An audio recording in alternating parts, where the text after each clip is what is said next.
আসসালামু আলাইকুম। আজকে আমি আপনাদেরকে বলবো গরুর মাংস রান্নার সবচাইতে সহজ রেসিপি। যারা নতুন রান্না শিখছেন বা বিদেশে থাকেন, একা আছেন, ব্যাচেলর, এরা সহজেই যাতে মাংস রান্না করতে পারে সেই রেসিপিটাই বলছি।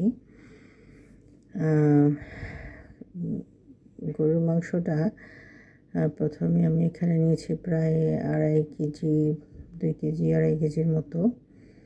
তা ভালো করে কেটে ধুয়ে পরিষ্কার করে তারপর মশলাগুলো আলাদা আলাদা নিয়েছি। হলুদের গুঁড়া, মরিচের গুঁড়া, ধনিয়ার গুঁড়া, জিরার পাউডার, বাটা জিরা, আদা বাটা, আর রসুনটা বেটে নিইনি। রসুনটা আস্ত রেখেছি কারণ আস্ত রসুনটা এটা মাংসতে এমনিতেই সিদ্ধ হয়ে যাবে, বেশি সময় লাগবে না। মাংসটা যেহেতু বেশি টাইম জাল করে সিদ্ধ করতে হয়, এর জন্য আস্ত রসুন দিলে সিদ্ধ হয়ে মিশে যাবে। আর যদি অনেক সময় দেখা যায় যে কচি গরু থাকে, তাড়াতাড়ি সিদ্ধ হয়ে যাওয়ার সম্ভাবনা থাকে, তখন বাটা রসুন দিয়ে রান্না করবেন। তা লবণ নিয়েছি 2.5 কেজিতে প্রায় 3-4 চামচ। এখন আমি মাংসটা ম্যারিনেশন করছি। প্রথমে হলুদের গুঁড়াগুলো সমানভাবে ছিটিয়ে দিলাম, মরিচের গুঁড়া ছিটিয়ে দিয়েছি, জিরা পাউডারটা ছিটিয়ে দিলাম। এরপর দিচ্ছি ধনিয়ার গুঁড়া। ধনিয়ার গুঁড়া পরিমাণে বেশি লাগবে। বাটা জিরা দিয়ে দিলাম, লবণে দিয়ে দিচ্ছি। এরপর দিচ্ছি আদা বাটা, গরম মশলাগুলো দিয়ে এখন ভালো করে মেখে নিচ্ছি। সব মশলা একসাথে ভালো করে মাংসের সাথে মেখে নিচ্ছি। তা মশলাগুলো ভালো করে মাখানো হয়ে গেলে এখন আমি হাতে মেপে সরিষার তেল দিব। এটা এটা মেখে দেব, পুরা মাংসেতে ম্যারিনেট করব। এই মাংসটা প্রায় আধা ঘন্টা ম্যারিনেট করে রেখে দেব। তা ভালো করে মাখিয়ে নিচ্ছি। মাংসটা মাখানো হয়ে গেলে এরপর ম্যারিনেশনের জন্য থাকবে আধা ঘন্টা। এবার আমি একটা প্যানে সয়াবিন তেল নিয়েছি, গরম করে নিয়েছি। নিয়ে তারপর মাংসগুলো একে একে ছেড়ে দিচ্ছি। মাংসটা চুলায় সবগুলো দিয়ে এখন মাংসটাকে কষাতে হবে। তা বেশ কিছুক্ষণ ধরেই মাংসটা নিচে যে তেলটা আছে, তেলের মধ্যে ভাজা ভাজা হবে এবং মাংসটা কষবে। একসময় আস্তে আস্তে মাংসতে পানি ছেড়ে দিবে। পেঁয়াজটা একটু পরে দিলাম, কাঁচা পেঁয়াজ দিয়েছি।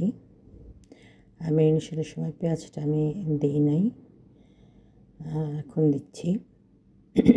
তা এখন মাংসটা নাড়ছি, নেড়ে উল্টে পাল্টে নেড়ে কষানো শুরু করেছি।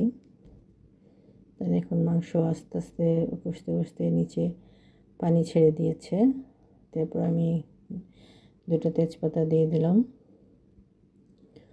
তা এখন পানি ছেড়ে দেওয়ার পর এই মাংসটা আস্তে আস্তে ভালো করে জাল করে করে একদম পানিটা টানিয়ে নিতে হবে। টানিয়ে নিয়ে প্যানে মাংসটা কিছুক্ষণ ভাজা ভাজা হবে, একদম ভাজা ভাজা করে নিতে হবে।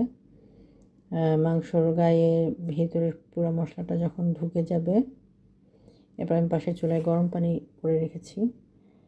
তা মাংসটা যখন ভালো করে কষানো হয়ে যাবে, তখন আমি গরম পানি দিয়ে দিব। এখন মাংসটা ভালো করে কষছে, কষে কষে পানি শুকাচ্ছে। আর নিচে বারবার নেড়ে দিচ্ছি যাতে তলনিতে ধরে না যায়। বারবার দেখে দেখে নেড়ে দিতে হবে, না হলে তলনিতে ধরে যাবে। তো এবার আমি পানি দিয়ে দিয়েছি, গরম পানিটা প্যানে দিয়েছি, দিয়ে মাংসটা ভালো করে সিদ্ধ করছি। মাংসটা সিদ্ধ হচ্ছে। মাংসটা কিন্তু ঢেকে সিদ্ধ করতে হবে। আমি এখানে আর ঢেকে দেখাইনি, আমি খোলা অবস্থায় দেখালাম। দেখেন মাংসটা আস্তে আস্তে সিদ্ধ হতে হতে এটা ঝোলটা যখন টেনে এসেছে, তখন মাংসের লাস্ট লুকটা এরকম হয়েছে, তেল ভেসে উঠেছে এবং দেখুন আমি নেড়েচেড়ে দেখাচ্ছি।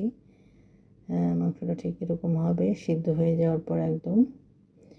এখন একটা বাটিতে বেড়ে নিলাম, মাংসটা বেড়ে নিয়েছি।